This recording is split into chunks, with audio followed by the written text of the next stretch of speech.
오늘의 본문 말씀은 창세기 24장입니다.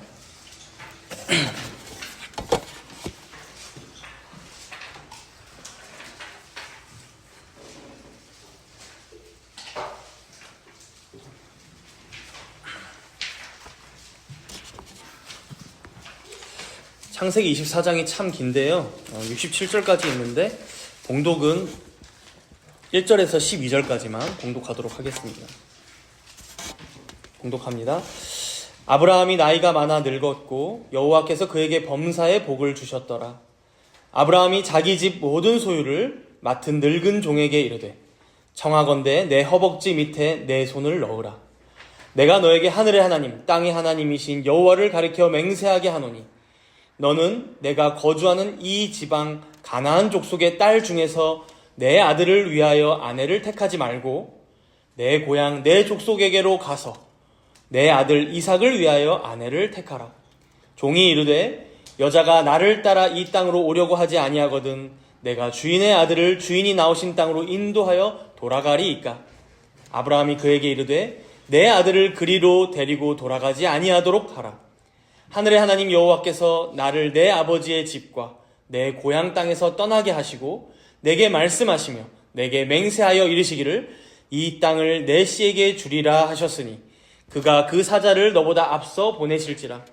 내가 거기서 내 아들을 위하여 아내를 택할지니라. 만일 여자가 너를 따라오려고 하지 아니하면 나의 이 맹세가 너와 상관이 없나니 오직 내 아들을 데리고 그리로 가지 말지니라. 그 종이 이에 그의 주인 아브라함의 허벅지 아래에 손을 넣고 이 일에 대하여 그에게 맹세하였더라. 이에 종이 그 주인의 낙타 중 10匹를 끌고 떠났는데 곧 그의 주인의 모든 좋은 것을 가지고 떠나 메소보다미아로 가서 나홀의 성에 이르러 그 낙타를 성 밖 우물 곁에 꿀렸으니 저녁 때라. 여인들이 물을 기르러 나올 때였더라. 그가 이르되 우리 주인 아브라함의 하나님 여호와여 원하건대 오늘 나에게 순조롭게 만나게 하사 내 주인 아브라함에게 은혜를 베푸시옵소서. 아멘. 오늘 본문 말씀은 시작하면서 아브라함이 나이가 많아 늙었고 라고 합니다. 우리가 지난주에도 봤지만 이제 나이가 좀 들다 보니까 이미 아내 사라는 먼저 죽었습니다. 아브라함은 이제 자신도 언제 죽을지 모른다는 생각 때문에 어떻게 하는 것이 잘 죽는 것인지, 요즘에도 뭐 웰다잉 이런 거 있잖아요. 잘 죽는 것. 이것을 상당히 고심했던 것으로 보입니다. 지난주에는 아내 사라를 매장할 막벨라구를 기어코 구입하는 모습에서 이 아브라함이 얼마나 이 약속의 땅에 대한 믿음으로 지내고 있는지를 우리가 봤다면, 이제 오늘 본문은 그의 관심이 자신의 아들 이삭, 즉 하나님께서 약속하신 후손에게 가고 있음을 우리가 볼 수 있습니다. 본문 4절을 한번 보세요. 본문 4절을 보시면 내 고향 내 족속에게로 가서 내 아들 이삭을 위하여 아내를 택하라. 이제 자신의 종에게 명하는 내용이죠.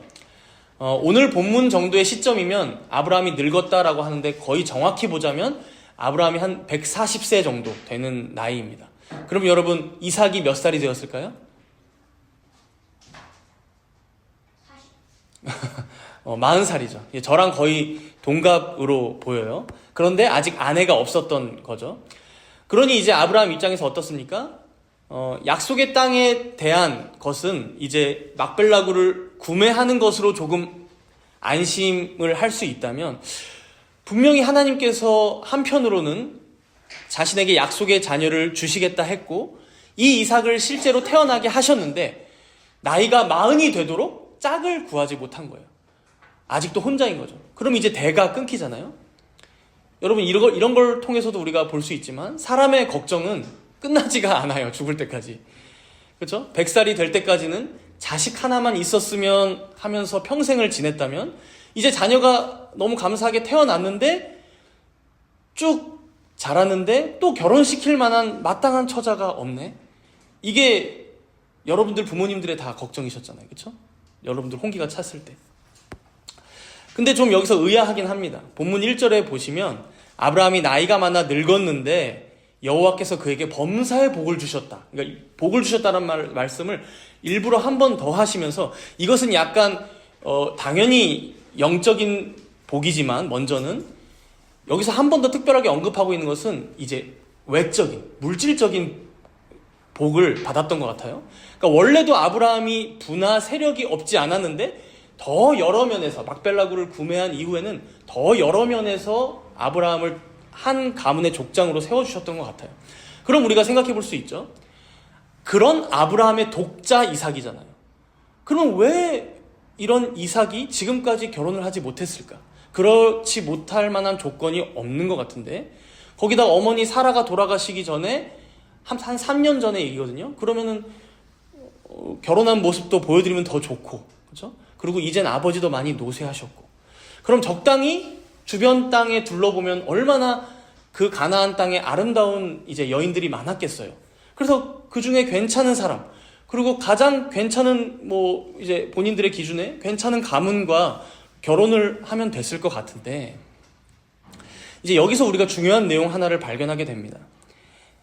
아브라함에게 있어서 이 이삭의, 자신의 아들 이삭의 아내가 될 사람의 어떤 분명한 기준이 있었던 것 같아요. 이러한 조건에는 꼭 부합해야 한다는 확고한 기준선이 있었습니다.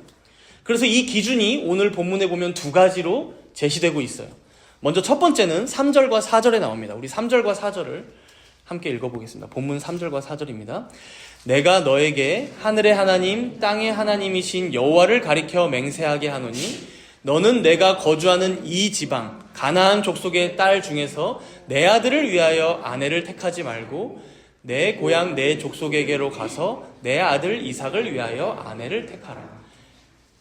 아들의 아내를 택하되 여기는 아니다. 이 가나안 땅 족속의 딸 중에서는 말고 내 고향 내 족속에게로 가서 내 아들 이삭을 위한 아내를 택하라는 거예요. 여러분, 당시에 여기 가나안 지방에서 지금 아브라함이 고향이라고 말한 곳은 예전에 그 우르는 아닌 것 같아요. 우르는 아니고 하란을 얘기하는데, 하란까지 이동거리가 대략 800km입니다. 그럼 이제 부산을 왔다 갔다 할 수 있는 거리예요. 800km. 그래서 이제 당시에 낙타를 타고 빠르게 이동했다고 해도 거의 한 달은 잡아야 하는 여정이에요. 그럼 생각해 보세요. 바로 옆집에, 그리고 옆 동네에, 옆 마을에 보니까 아름다운 처자들도 많았을 텐데 굳이 거기까지 가서 찾아야 하는 게 얼마나 번거롭고 힘든 일입니까? 그런데 아브라함이 왜 이렇게까지 하냐라는 것이죠. 자기 고향으로 돌아가면 거기 사람들이 뭔가 특별해서, 혹은 자신의 족속이 하나님을 가나안 땅 사람들보다 더 잘 믿어서. 사실 우리가 아브라함이 처음 하나님께서 부르심 받고 나올 때도 봤지만, 여호수아서 24장 말씀에도 나오지만, 아브라함의 가문들은 강 저쪽에서 다른 신들을 섬겼던 자들이었어요. 그러면 우리 족속도 사실 마찬가지거든요. 여기서 참 애매한 지점들이 이제 보이는데, 여기서 우리가 이제 아브라함에게 배울 점이 있는 것 같아요. 여러분, 지금 아브라함은 애매한 부분은 일단 자기 소관이 아닌 것처럼 그냥 접어둡니다. 애매한 부분은. 그리고 분명하고 확실한 것을 먼저 결정하고 있어요. 분명하고 확실한 게 뭐예요? 여기 이 민족, 여기 살아가고 있는 가나안 땅 사람들은 아니다라는 확고한 기준이에요. 왜 그렇습니까? 아브라함이 지금까지 여기에서 쭉 살아와 봤지만 이들의 문화나 종교가 너무 폐역하고 무질서해요. 여러분, 소돔과 고모라 기억하시죠? 약하고 소외된 자들을 섬기기는커녕 더 학대하는 문화가 여기에 있었고요. 불의가 판쳤고요. 하나님의 말씀이나 법은 이들은 지킬 생각을 하지 않았어요. 완전히 무시하는 민족들이었어요. 그렇다 보니까 이 땅에서 살고 있는 아브라함의 조카였던 롯도 살기를 힘들어했고, 그렇죠? 아브라함도 살기를 괴로워했던 거예요. 그래서 나중에 하나님께서 얘기하시잖아요. 이 민족은, 여기 있는 민족들은 나중에 너희 후손들이 다시 돌아왔을 때 내가 멸망시킬 거야. 근데 그때까지 이제 죄가 관영할 때까지 그대로 너도 여기서 살아가라. 그렇기 때문에 이제 아브라함은 여기에 섞이면 안 되는구나라는 생각을 했던 거죠. 마치 예전에 노아 시대 때 하나님의 백성들, 즉 셋의 가문과 그 다음에 사람의 딸들, 가인의 후손들이 서로 섞이면서 어떻게 됐어요? 주님의 교회가 타락하기 시작했죠. 그래서 아브라함은 이 구별된, 가나안 땅에서 자신의 족속이 살고 있지만 하나님의 백성인 이 거룩성을 보존하고자 이 지방 민족들과 섞이는 것은 분명한 하나님의 뜻이 아니다라는 확신 가운데 종에게 이 가나안 족속의 딸들은 절대 안 된다. 시간이 한 달이 넘게 걸려도 내 고향, 내 족속에게로 가서 이삭의 짝을 한번 찾아봐라. 설사 거기서 찾을 수 있을지 없을지 모르지만 아브라함의 여러분 이 대화를 보면 아브라함도 확신하진 못해요. 만일 그 여인이 안 따라오면 막 이런 변수를 두거든요. 그럼에도 여기서는 아니다라는 확고한 기준이죠. 그래서 가장 우선되는 확실한 내용을 가지고 지금 결정하면서 종을 보내고 있는 모습입니다. 그럼 이제 두 번째 기준이죠. 우리 5절과 6절, 본문 5절과 6절을 읽겠습니다. 종이 이르되 여자가 나를 따라 이 땅으로 오려고 하지 아니하거든 내가 주인의 아들을 주인이 나오신 땅으로 인도하여 돌아가리이까. 아브라함이 그에게 이르되 내 아들을 그리로 데리고 돌아가지 아니하도록 하라. 아브라함의 명령을 받은 종이 지극히 상식적으로 반문하기를, 아니 제가 거기까지 가는 건 좋습니다. 그런데 거기서 찾은 여인이 남편 얼굴 한 번 안 보고 저를 따라온다는 게 말이 된다고 생각하세요? 안 따라오면 어떻게 해요?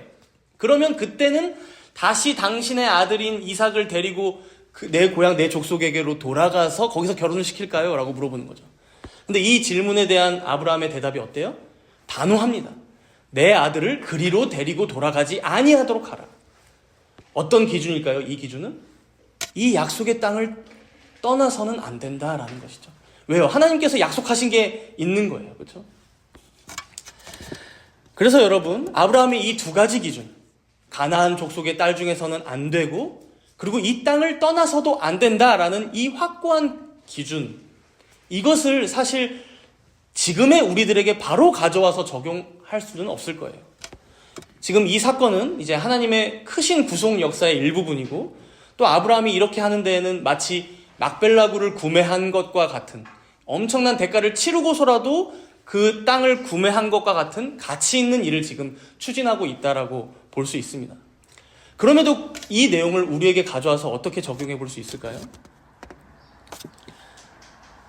우리 교회에도 이제 신혼부부들도 있으시고 아직 청년인 분들도 계시니까 지금 이삭도 결혼에 대한 얘기거든요. 결혼에 대해서 1차적으로 우리가 적용해 볼 수 있겠죠. 여러분들 결혼을 하려고 이성을 만날 때 첫 번째 조건을 무엇으로 두셨습니까? 외모로 이제 자매님, 저도 그랬던 것 같아요. 요즘 저희 부모님이 맨날 하시는 말씀이 있어요. 거의 이제 아들을 지금 세뇌시키고 싶은 것 같은데 예수 믿는 자매가 아니면 안 된다. 이 말을 거의 제가 봤을 때는 매번 갈 때마다 들으니까 아마 아들 입장에서는 더 자주 들을 것 같아요. 그럼 이제 이 말을 맨날 듣는 아들 입장은 어때요? 내 결혼은 힘들겠구나. 요즘 같은 시절에 그렇잖아요. 제가 여기 앉아 계신 우리 성도님들과 예전에 나눴던 대화들도 조금씩 기억을 떠올려 보면 총각 시절에 이렇게 생각하셨다고 하더라고요. 예수 믿는 자매 만날 생각을 했더니 이거는 불가능한 결혼이겠구나. 포기하고 체념하고 지낸 시절도 있었다는 거예요. 그만큼 요즘 쉽지가 않죠.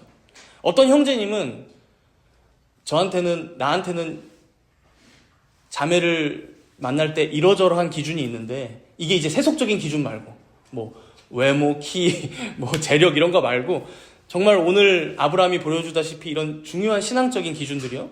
근데 그런 자매가 과연 이 한국 땅에 있을까? 혹은 전 세계에 있을까?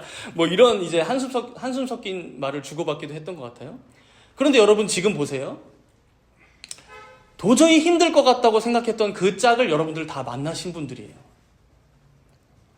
불가능이라고 생각했지만 하나님께서는 예비해두고 계셨어요. 그래서 저는 이걸 가만히 생각해 볼 때 여러분들이 이 소중한 경험을 잊지 않고 사셨으면 좋겠어요. 이 소중한 경험. 어떤 경험이에요? 결혼이라는 인생의 가장 큰 산을 넘어올 때 각자 자신에게 확고한 기준이 있었던 거예요. 이건 불가능하리라 믿었던 확고한 기준. 어떤 기준이에요? 신앙의 기준이죠. 근데 이 기준으로부터 내가 타협하지 않고 후퇴하지 않아 봤더니 진짜 그런 짝을 나에게, 아니 나보다 나에게 과분한 짝을 나에게 허락해 주시는 하나님의 섭리가 있는 거예요. 여러분들이 이런 하나님의 인도하심을 잊지 않고 앞으로 살아갈 때에도 여러 가지 사안에서 고민하고 결정하고 선택할 때 이 일을 떠올리면서 여러분들 살아가시라는 거죠. 대표적으로 결혼을 얘기했지만 결혼뿐만 아니라 여러분들의 가정생활, 가정의 중요한 결정들 있죠? 혹은 교회에 관한, 신앙에 관한 결정들 있죠? 혹은 내 진로, 내 직업은 또 어떻게 이제 이 신앙인으로서 무엇을 내가 하면서 살아갈까, 이런 결정들 있죠? 이런 것들에서 여러분, 오늘 아브라함이 가장 먼저 세웠던 확고한 두 가지 기준처럼 여러분들에게도 이 가장 우선되는 기준을 먼저 세우고 그것에서부터 후퇴하지 않도록 부단히 애를 써야 한다는 거예요. 오늘 아브라함을 보면요, 지금 이 일에 있어서 자기 생명을 걸고 있습니다. 우리 본문 2절을 한번 읽어볼까요? 이 재밌는 장면이에요. 지금은 하면 안 되는 장면인데 우리 2절을 한번 다 같이 읽어봅시다. 시작. 아브라함이 자기 집 모든 소유를 맡은 늙은 종에게 이르되 청하건대 내 허벅지 밑에 내 손을 넣으라. 종에게 명령을 내리면서 맹세를 시키는데 어디에 손을 넣게 해요? 허벅지 밑에. 여러분, 이 허벅지 밑은 이제 다른 성경에서 보면 내 다리 사이에, 그리고 공동 번역으로 보면 직설적으로 얘기해요. 내 사타구니에 손을 넣고 맹세해라. 여러분, 사타구니 생식기가 있는 곳이잖아요. 무슨 의미입니까? 생명이 창조되는 곳이잖아요. 생명을 걸고 맹세하는 거예요. 당시에 그런 풍습이 있었던 거예요. 그래서 오늘 본문의 9절에 보면 그 종이 이에 그의 주인 아브라함의 허벅지 아래에 손을 넣고 이 일에 대하여 그에게 맹세하였더라. 이거 두 가지 기준 있지? 이거 어기면 나도 죽고 너도 죽는 거야. 생명 걸고 여기서 후퇴하면 안 되라고 지금 얘기하는 거예요. 우리가 이 정도 결연함이 있어야 하나님의 계명을 따라 살아갈 수 있는 거예요, 여러분. 우리가 매일 경험하지만 하나님의 말씀을 지키며 산다는 게 너무 어려운 시대예요. 신앙생활 하는 것 자체도 어렵고 하나님 말씀을 따라 살기도 버겁고 죄를 밀어내고 선을 행하며 사는 것도 다 쉽지 않아요. 그러나 그렇다고 해서 우리가 한 걸음 한 걸음 뒤로 후퇴하고 죄의 자리를 조금씩 내어주다가는 내가 언제 여기까지 밀려왔지? 어느새 내가 이런 모습으로 왜 살아가고 있지 싶은 거예요. 내가 과거에는 조금 더 하나님 말씀 따라가 살기를 더 애쓰고 더 결연하게 그렇게 하나님의 뜻을 쫓아 살았던 것 같은데 언제 내가 이렇게 됐지? 싶은 게 여러분 신앙생활이에요. 그래서 우리가 주변 어르신들 중에 안타까운 일이지만 여러분들 떠올려 보세요. 주변 어르신들 중에 이분은 내 멘토다. 이분은 내가 정말 신앙적으로도 존경할 만하고 내가 따라갈 분이다. 라고 하는 분들 여러분 주변에 찾기가 쉬우세요? 어렵잖아요. 어려운 시대잖아요. 왜 그렇습니까? 한 걸음씩, 조금씩 죄의 틈을 주면서 뒤로 물르다 보니까 어느새 여기 여러 불의한 사람들과 섞여 있네. 이런 이제 형국이 벌어지는 거예요. 이게 참 사람이 정치적인 동물이라 그런데, 그렇죠? 관계잖아요, 다. 인생들이 이렇게 되기가 쉬운 거예요. 그래서 교회에 무엇이 있습니까? 권징, 치리, 다스림이 필요한 거예요. 내 혼자 힘으로는 이게 도저히 안 되니까 성도 간에도 어떻게 하라는 거예요? 서로 다리 사이에 손 넣고, 직접 하면 안 돼요? 성추행이니까. 손 넣고 뭐예요? 생명 걸고 우리 이거 사수하자. 우리 교회가 타락하는 거 사수하자. 우리 서로의 삶이 죄의 자리를 내어주는 거 우리 더 이상 뒤로 물러나지 말자. 그것이 서로 간에도 힘드니까 뭐예요? 직분자들이 있는 거예요. 장로가 있고 당회가 있는 거예요. 그래서 공적으로 개개인의 성도의 그 죄를 다스려주는 기관으로서 교회가 있는 것이죠. 본문에 아브라함의 모습을 우리가 보면 배울 수 있는 것이 지금 애매한 것에 힘을 쏟고 있지는 않습니다. 그러니까 종을 보냈을 때 거기에 이삭의 아내가 있을까 없을까, 이거는 일단 하나님께 맡기고 있어요. 지금 하나님께서 먼저 우리에게 분명하게 말씀하신 내용들이 있잖아요. 우리에게 무엇이 있어요? 이 당시에는 성경이 없으니까 우리에겐 성경이 있고, 그리고 그것을 잘 요약한 율법의 계명들이 있고, 그리고 우리가 더 많이 배웠지만 십계명의 내용들이 있잖아요. 이 내용들을 먼저는 우리가 철저하게 배우고, 그래서 그 십계명의 틀 안에서 균형 있게 분별하여 해석하고, 그것을 우리 삶에 적용하고, 그리고 그 계명을 따라 살기를 즐거워하고 기꺼이 하고. 여러분, 이게 성도의 문화잖아요. 교회의 문화, 그죠? 이게 성도의 신앙생활이에요. 요즘 시대에 신앙생활을 한다는 게 참 어렵습니다. 가면 갈수록 더 어려워질 것 같아요. 그러나 여러분, 한편으로는 이 성도의 삶이 참 유니크해요. 우리 아브라함도 보세요. 가나안 땅에 살고 있는데 막벨라굴에 몇십억을 투자하질 않나. 그 가나안 족속에서 수많은 혼인, 아마 정혼 제안이 들어왔을 거예요. 근데 거기서는 안 된다. 내 고향, 내 족속에게로 가라. 여러분, 우리도 세상 사람들과 다 함께 여기서 살아가지만 이 세상에 속하지 않은 어떤 특별함, 구별됨이 있잖아요. 여러분들이 어디에 가든 빛과 같이 빛나고 소금과 같이 맛을 내는 성도의 특별함이 있잖아요. 이런 삶을 여러분들이 즐기실 수 있으면 좋겠어요. 향유하실 수 있으면 좋겠어요. 누리실 수 있으면 좋겠어요. 죽어서 영생이 시작이 아니라 이미 하나님과 그 아들 예수 그리스도를 아는 우리들은 지금부터 이 누림이 시작되는 거예요. 영생을 살아가기 시작하는 거예요. 그래서 힘없이 힘겹게 끌려다니는 삶이 아니라, 성도는 그러한 자들이 아니에요. 여러분, 히브리서 11장 말씀에 뭐라고 해요? 세상이 감당하지 못할 자들이에요.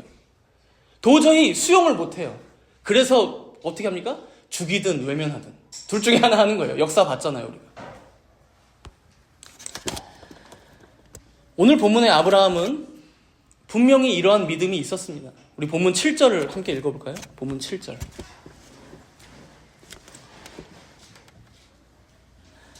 하늘의 하나님 여호와께서 나를 내 아버지의 집과 내 고향 땅에서 떠나게 하시고 내게 말씀하시며 내게 맹세하여 이르시기를 이 땅을 내 씨에게 주리라 하셨으니 그가 그 사자를 너보다 앞서 보내실지라.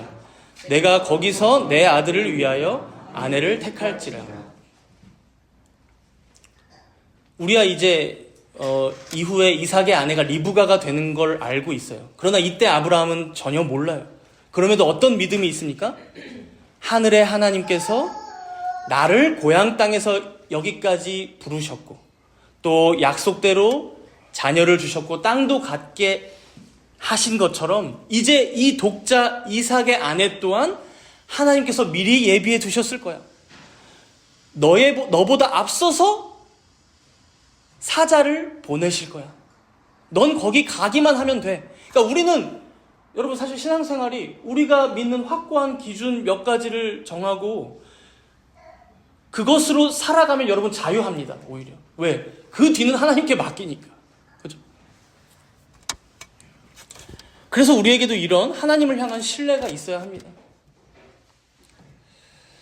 사실 우리가 하나님의 말씀대로 행하지 못할 때가 언제입니까? 자꾸 손에 쟁기를 들고 땅을 파면 되는데 뒤를 돌아보는 이유가 뭐예요? 미련이 남은 사람처럼. 내가 이 결정을 했을 때 나에게 돌아오게 될 어떤 파급 효과, 손해, 희생, 이런 게 생각이 나는 거잖아요. 불의를 행하는 사람들을 봤어. 근데 그 사람들이 나에게 거래를 하자고 손을 내밀어. 큰 이익을 얻을 수 있을 것 같아. 근데 그거를 내가 떨쳐냈을 때 나에게 주어질, 날아갈 그 돈, 어떤 손해들, 희생들이 내 앞에 딱 보이는 거잖아요. 나에게 큰 이익을 가져다 줄 어떤 일이 생겼어. 근데 이게 아무리 생각해도 하나님의 말씀에 어긋나는 일이야. 그럼 내가 발을 빼고 거기서부터 단절을 해야 되는데 어떻게 해요? 그때 멈칫하죠. 한 번만 담가볼까? 한 번만 함께 한 배 타볼까? 그죠? 신앙생활도 마찬가지입니다. 주일에 교회당까지 오는 것, 예배도 함께 드리고 주일에 전체 일정을 함께 보내고, 혹은 주중에라도 시간을 일부러 떼어서 경건 생활을 하고, 피곤하고 잠이 오는 중에도 그 시간을 잠깐 떼어서 하이델베르크 요리문답을 읽고 묵상해보고, 해야 하는데 왜 그렇게 하지 못해요? 졸 수는 있어요, 앉아서. 그러나 하지 않고 자겠다. 이거는 뭐예요? 그 시간에 조금 더 쉬는 게 나에게 더 낫겠다는 생각. 그 시간에 내가 좀 더 자는 게 낫겠다는 생각. 좀 더 노는 게 낫지 않을까 하는 생각. 바꿔 말하면 하나님께서 말씀을 통해 내게 주실 은혜보다 나의 쉼, 내 컨디션, 나의 어떤 일정이 더 나에게 의미가 있다는 거잖아요. 물론 여러분, 진짜 쉼과 건강관리도 필요하죠. 당연히 필요합니다. 하셔야 합니다. 꼭 하셔야 합니다. 그러나 여러분들이 가장 잘 아시겠지만, 여러분들 다른 교회들에서 많이 신앙생활 해보셨잖아요.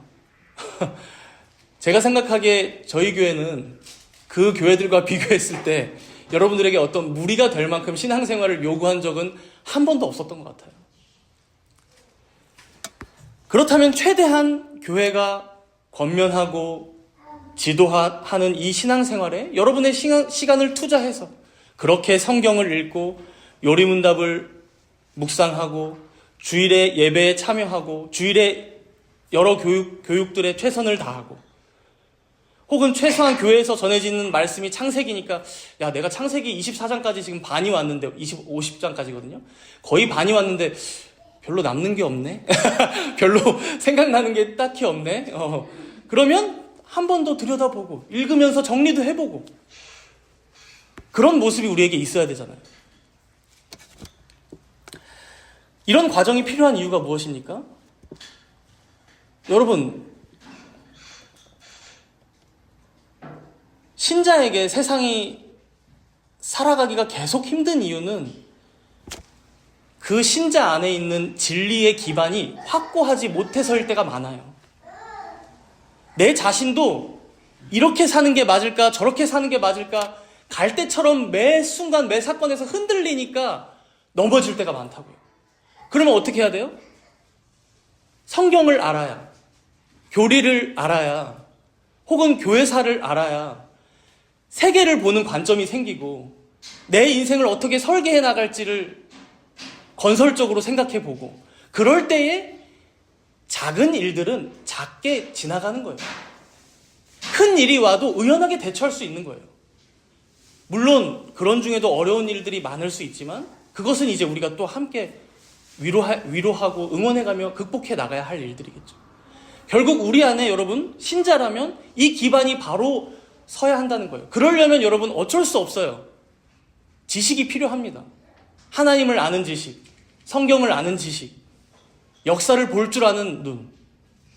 그게 없으면 쉽지 않은 거예요, 여러분. 인생. 더 힘듭니다. 그래서 오늘 아브라함이 확고한 기준 가운데 이후의 일들은 어떻게 될지 모르지만 자신의 종을 그 먼 자신의 고향 땅까지 보냈던 것처럼 우리 또한 그러한 결연한 마음으로 이러한 모든 과정의 전심으로 성실하게 참여하는 게 우리의 마땅한 신앙생활이라는 것입니다. 제가 아까도 처음 시작하면서도 읽기 전에 얘기했지만 창세기 24장이 67절까지 있죠. 창세기 50장 내용 중에 제일로 긴 장이에요. 그래서 이게 무슨 특별한 얘기인가 싶은데 결국 이삭의 짝을 구해오는 얘기거든요. 근데 왜 이렇게 긴가 이제 읽어보면 아브라함의, 여러분 오늘 집에 가서 한번 읽어보시면 좋겠어요. 잠드시기 전에. 아브라함의 믿음처럼 하나님께서 이렇게 성실히도 인도하시는구나 라는 내용이 아주 가득 차 있습니다. 우리 본문 10절을 한번 읽어볼까요? 본문 10절입니다. 24장 10절. 이에 종이 그 주인의 낙타 중 10피를 끌고 떠났는데 곧 그의 주인의 모든 좋은 것을 가지고 떠나 메소보다미아로 가서 나홀의 성에 이르러. 낙타 10필이면 엄청 부자인 거예요.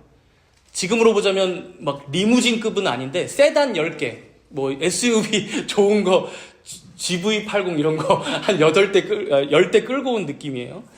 나홀의 성에 도착했다고 하는데 나홀은 아브라함의 형제입니다. 그래서 아브라함의 친족이 살고 있는 고향 땅에 다 도착했다는 의미이죠. 여기서 이제 종은 과연 이 중에 누가 이삭의 짝일까 그것도 모르는 여인을 지금 찾아내야 해요. 여러분 같으면 어떻게 하셨겠어요? 지금 저녁 때라서 막 여인들이 이제 물을 기르러 나온대요. 여인들이 막 보여요. 저 같으면 제 성격이 그래서 그런가 가서 일단 말을 걸었을 것 같아요. 여기 누가 살고 있고 뭐 이런 전반적인 거. 그리고 그 다음으로 이삭의 짝을 찾아볼 거 아니에요? 근데 이 아브라함의 종은 좀 다릅니다. 12절에 이제 기도를 시작하는데요. 이 기도의 내용이 재밌어요. 13절에 보니까 이제 성중 사람의 딸들이 물 기르러 나올 텐데, 이제 기도 내용이에요. 성중 사람의 딸들이 물 기르러 나올 텐데 내가 우물 곁에 서 있다가 이제 14절, 우리 14절을 함께 읽겠습니다.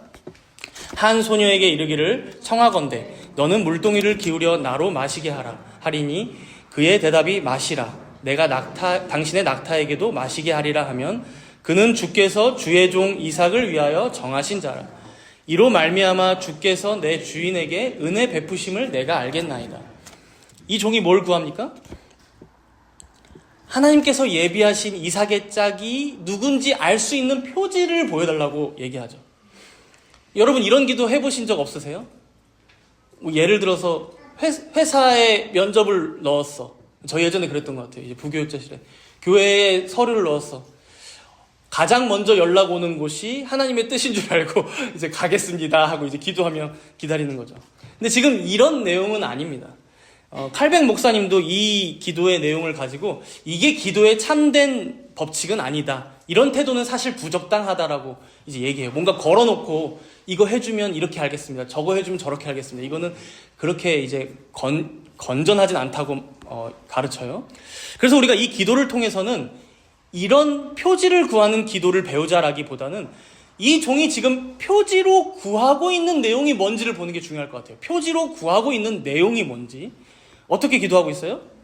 내가 어떤 여인에게 물을 달라고 했을 때 그 여인이 내 옆에 쪼르르 앉아있는 이 낙타 10마리에게도 물을 주면 그녀를 하나님께서 이삭을 위해 예비해 놓으신 처자로 알겠습니다 라는 거죠. 근데 이게 여러분 보통 기도가 아닌 게요. 낙타 한 마리가 보통 목마를 때 몇 리터의 물을 마시냐면 100리터 가까운 물을 마신대요. 80리터 정도? 그럼 10마리, 많이 잡고 10마리가 몇 리터를 마시는 거예요?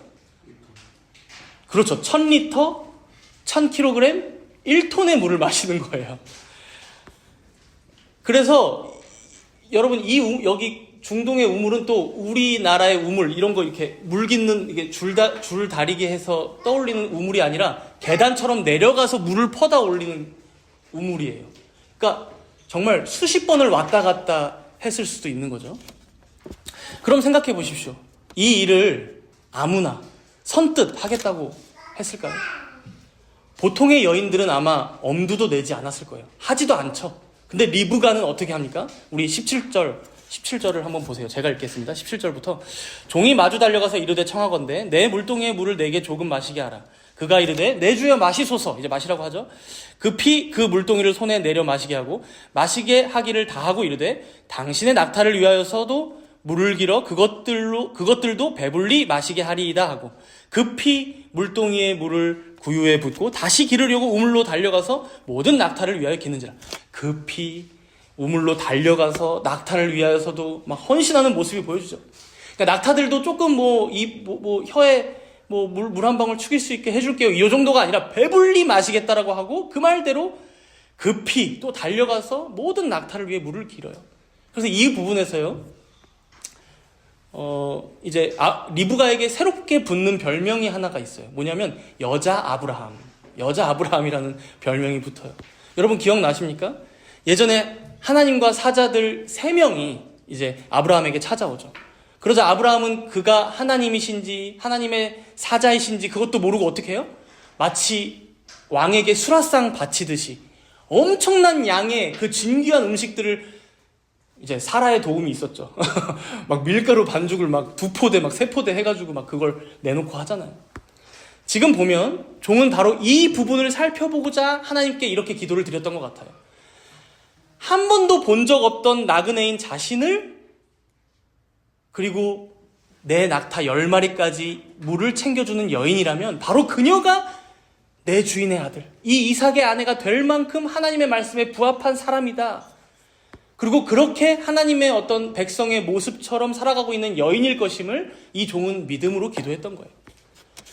기가 막힌 것은요, 이 종의 기도가 14절에 끝나거든요. 14절에 딱 끝나는데 15절이 이렇게 시작됩니다. 우리 15절을 함께 읽겠습니다. 말을 마치기도 전에 리브가가 물동이를 어깨에 메고 나오니 그는 아브라함의 동생 나홀의 아내 밀가의 아들 부두엘의 소생이라. 지금 이 상황이 얼마나 극적인지 보여주고 있죠. 종의 입장에서 생각해 보세요. 800km가 넘는 길을 왔어요. 한 달이 넘는 길을 달려왔어요. 이제 겨우 도착했어요. 저녁이 되었고 여인들이 막 우물가로 물을 기르러 와요. 근데 누가 이삭의 짝인지 몰라서 막 혼란스러운 중에 할 수 있는 게 기도밖에 없고 뭐라도 하나님께 구해야겠어서 그래, 하나님 백성이라면 우리 주인과 같은 모습을 가지고 있을 거야. 나그네를 환대해 주겠지. 그래서 낙타까지 챙겨주는 그 기도로 드렸어요. 근데 어때요? 그 말이 마치기도 전에 이름이 딱 등장해요. 리브가가 물동이를 어깨에 메고 나오고 있는 거예요. 사랑하는 여러분, 하나님 백성들의 삶이 바로 이러합니다. 우리가 모르는 것 참으로 많죠. 결혼 아직 못하신 청년분들, 내 짝이 누가 될지 모르죠. 근데 여러분들 기준을 딱 세우시고 거기서 후퇴하지 말기를 바랍니다. 그러면 여러분 리브가가 탁 물통이를 들고 언젠간 여러분들의 옆으로 올 거예요. 여기 계신 분들이 다 증인들이잖아요.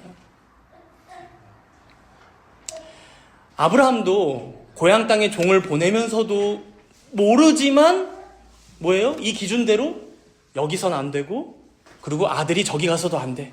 너가 가서 거기서 찾아. 그리고 종도 혼란스러우니까 기도밖에 할 게 없던 거예요.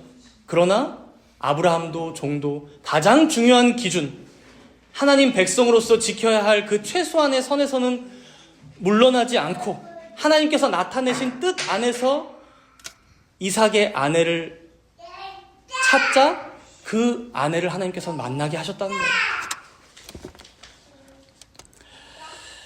물론 여러분, 이러한 하나님의 인도하심이 때로는 우리가 마냥 생각하고 계획한 대로의 인도하심이 아닐 때도 있어요. 내가 생각하는 건 올해인데, 내가 생각하는 건 내년인데 그게 벗어날 수도 있어요. 그러나 오늘 본문에서는 그것이 우리의 계획대로 되든 혹은 그 계획이 다 어그러지는 것 같은 때이든 하나님께서 자신의 사랑과 성실과 섭리 가운데 인도하고 계심을 말씀합니다. 우리 본문 27절 말씀을 볼까요? 27절 말씀을 보면 이제 이 종이 리브가를 만난 이후에 리브가의 친족들을 만나서 막 흥분에 겨워서 막 지금 간증하는 내용이거든요. 우리 27절 함께 읽겠습니다. 이르되 나의 주인 아브라함의 하나님 여호와를 찬송하나이다. 나의 주인에게 주의 사랑과 성실을 그치지 아니하셨사오며 여호와께서 길에서 나를 인도하사 내 주인의 동생 집에 이르게 하셨나이다 하니라. 지금 이 종의 고백은 단순히 자신의 지난 한두 달간의 여정만을 얘기하는 게 아니에요. 이 늙은 종은 아브라함의 모든 소유를 맡았던 종이었거든요. 그만큼 아브라함이 믿었던 종이에요. 아브라함의 평생을 옆에서 지켜봤을 거예요. 근데 아브라함을 지켜보니 어때요? 야, 하나님께서 이 아브라함의 140년의 인생을 인도하는 걸 제가 다 지켜봤는데 때로는 다 어그러져서 절망하고 있고 슬픔 가운데 힘들어하고 있는 그런 시기도 겪었을지 몰라도 뭐예요? 나의 주인에게 주의 사랑과 성실을 그치지 아니하셨다. 결국 나를 내 주인의 동생의 집까지 이르게 하신 분이 주님이시요, 오늘 리브가를 만나게 하신 것도 나의 주인이 섬기고 있는 하늘의 하나님이셨다라고 고백하는 거예요. 자신이 여기 오기까지 어떤 것도 정해져 있지 않았지만 하나님의 말씀을 따라 그저 하루하루 살다 보니, 한 걸음 한 걸음 여기까지 오다 보니 주님의 사랑과 성실이 우리를 이 자리까지 인도하셨습니다라고 고백하는 거예요. 오늘 본문이 워낙 길다 보니 다 살펴보진 못할 것 같은데요. 이제 방금 읽은 27절 이후부터 60절까지를 보면 이제 종이 리브가 종도 설명충인 것 같아요. 그래서 그 자기가 겪었던 내용을 거의 그대로 반복해서 이제 앞에 있는 내용을 그대로 잘라서 붙이는 내용들이 있어서 길어진 거예요. 이제 그렇게 반복하면서 한 번 더 얘기하고요. 그리고 이제 이런 대화 속에서 한편으로는 이 리브가가 진짜 이삭의 짝으로 정해놓으신 사람이라는 게 점점 더 확증이 되는데, 이제 종이 그 확증을 거의 얻자마자 이제 결혼 얘기가 거의 이제 가족 간에 마치자마자 급하게 막 데리고 가려고 해요. 그때 이제 55절에 한번 보시면 55절에 이제 가족들이 아쉬워하죠. 왜? 이번에 딸이랑 헤어지면 여러분 요즘 같은 뭐 비행기가 있고 교통수단이 잘 되어 있는 때가 아니다 보니까 완전 헤어질 수도, 죽을 때까지 못 만날 수도 있거든요. 그래서 이제 며칠 혹은 열흘만 좀 머물게 해달라고 요청하는데, 이제 이걸 그러면 리브가 본인의 결정에 맡기자 하고 물어보는데, 리브가의 대답이 58절에 나와요. 우리 58절 가셨나요? 아니, 이거 돌아가요. 돌아가셨나요? 네, 열어드리려고. 58절 우리 함께 읽어봅시다. 58절. 리브가를 불러 그에게 이르되 내가 이 사람과 함께 가려느냐? 그가 대답하되 가겠나이다. 이제 리브가에게 여자 아브라함이라는 별명이 어울리는 이유가 여기서도 한 군데 더 드러나는 거예요. 나그네를 환대하는 모습도 있었지만 지금 자신의 고향 땅을 영영 떠나야 되는 상황인데 남편의 얼굴도 못 봤어요. 너무 멀리 가야 하니 겁도 날 거예요. 그런데 어떻게 얘기합니까? 딱 한마디 합니다. 다른 거 물어보지도 않아요. 가겠나이다. 이 가족들과의 대화에서 드러나고 어느 정도 드러나지만 이들도 이제 아브라함이 믿고 있던 하나님에 대한 지식이 조금은 있었던 것 같아요. 그래서 뭐 온전했다거나 충분한 건 아니었어도 이미 하나님께서 이 리브가를 인도하고 계셨구나, 우리가 분명히 알 수 있는 대목이죠. 믿음으로 아브라함의 종을 따라 나서는 리브가의 모습이 그려집니다. 그리고 이제 61절에서 마지막 부분이에요. 67절을 보면 드디어 이 긴 여행을 지나서 가나안 땅으로 돌아오는데 63절 한번 보세요. 63절. 이삭이 저물 때에 들에 나가 묵상하다가 눈을 들어보매 낙타들이 오는지라. 여러분, 이삭의 이 성격은 아주 조용해요. 내적인 성향이었던 것 같아요. 그래서 아버지가 번제 드리러 갈 때도 별말 없이 따라가잖아요. 그렇죠? 양이 없는데. 그리고 지금도 어때요? 자신의 종이 저기 먼 타양까지 가서 자신의 아내를 구한다고 하는데 뭐 생각이 많아졌는지 이제 멀리 이렇게 석양 바라보면서 이제 뭔가 생각을 하고 있는 거예요. 그러니까 아주 조용한 편이에요. 뭐 들레지를 않아요, 이삭은. 근데 이제 64절에 보면 이제 이삭이 이러다가 리브가가 오니까 맞이하고, 그리고 66절에 이제 종이 지금까지 있었던 일을 이삭에게 다 보고하고요. 이제 마지막 67절이에요. 마지막 67절을 우리 함께 읽도록 하겠습니다. 이삭이 리브가를 인도하여 그의 어머니 사라의 장막으로 들이고 그를 맞이하여 아내로 삼고 사랑하였으니 이삭이 그의 어머니를 장례한 후에 위로를 얻었더라. 아마도 이삭은 어머니 사라가 떠난 뒤에 한 3년 정도 흘렀지만 마음이 많이 헛헛하고 슬펐던 것 같아요. 근데 이제 누구를 사라의 장막으로 들였다고 합니까? 아내인 리브가를. 여러분, 이 사라의 장막으로 리브가를 들였다라는 말은 단순히 결혼했다 정도의 의미를 넘어섭니다.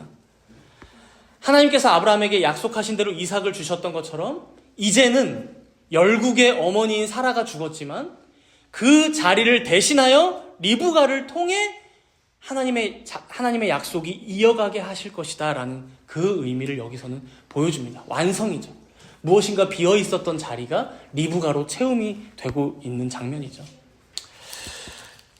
결국 하나님께서는 이렇게 부족한 것을 채우시고 우리의 필요에 공급하시는 주님이심을 우리가 보았습니다. 우리 말씀 마치면서 마지막으로 한 구절만 찾아보고 마치겠습니다. 우리 잠언 3장입니다. 잠언 3장. 시편 다음에 있어요. 잠언 3장.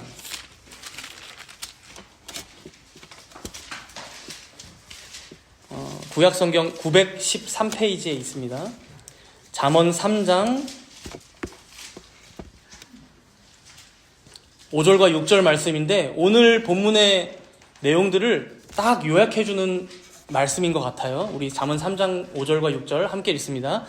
너는 마음을 다하여 여호와를 신뢰하고 내 명철을 의지하지 말라. 너는 범사의 그를 인정하라. 그리하면 내 길을 지도하시리라. 오늘 아브라함과 리브가와 같이 우리도 삶의 수많은 선택과 결정을 해야 할 순간들이 다가옵니다. 때로는 불확실한 미래에 대한 두려움과 걱정 때문에 망설일 때도 있고, 또 세상에 보이는 여러 가지 유혹들이나 세상의 기준들 때문에 흔들리기도 하죠. 그러나 이 잠언의 말씀처럼 여러분, 이 말씀을 잊지 말고 기억하시기 바랍니다. 우리가 절대로 물러서지 말아야 할 기준은 우리의 마음을 다하여 여호와를 신뢰하고 우리 자신의 명철을 의지하지 않는 것입니다. 오직 범사의 하나님만을 인정함으로 그의 말씀을 조차 생명의 길로 나아가는 것입니다. 그럴 때에 우리 하나님께서는 오늘 아브라함과 이삭과 리브가, 그리고 그 아브라함의 종까지 자신의 풍성하신 사랑과 성실로 그들의 여정을 인도하셨듯이 우리의 여정 또한 그가 책임지시고 인도하실 것입니다. 이 하나님을 신뢰하면서 다가오는 한 주간도 승리하시는 여러분이 되시기를 바랍니다. 우리 잠시 함께 기도할 때 먼저는 우리 삶에서 여러 선택과 결정 가운데 온전히 하나님의 뜻을 따르지 못하고 세상의 유혹에 흔들리며 하나님 말씀에 순종하지 못하진 않았는지 되돌아보며 회개하겠습니다. 또한 우리의 부족하고 연약한 모습 중에도 지금도 하나님께서는 우리를 사랑과 성실로 안전하게 보호하시고 인도하신다는 그 믿음으로 우리가 회개의 감사의 간구로 함께 잠시 동안 기도하도록 하겠습니다.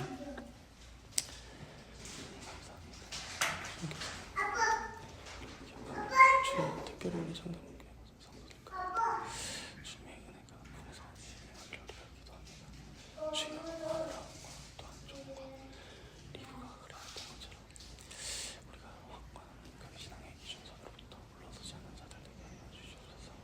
그러나 이것이 단순히 지우친 그런 결단이 아니라 하나님께서 우리에게 바라시는 요구하시는 그 대신 계명을 지키는 삶으로 주여 단단하게 하시고 그로 인하여 그것이 열매 맺고 주님께 나아가는 날 될 수 있도록 주님 잡아주셔서 정당한 교회 성도들 가운데 때로는 그 용기를 잃고 어려워할 때가 있을 것입니다. 그러나 그렇게 교회가 있어 주여 우리가 이 교회의 관증과 지리와 다스림 가운데 오직 주님께서 베푸시는 그 은혜를 우리가 온전히 감사하게 받고 믿음으로 따르는 자들 될 수 있도록 주님 인도하여 주옵소서. 우리 가운데 성도 성도를 주님께서 인도하실 것을 감사드립니다.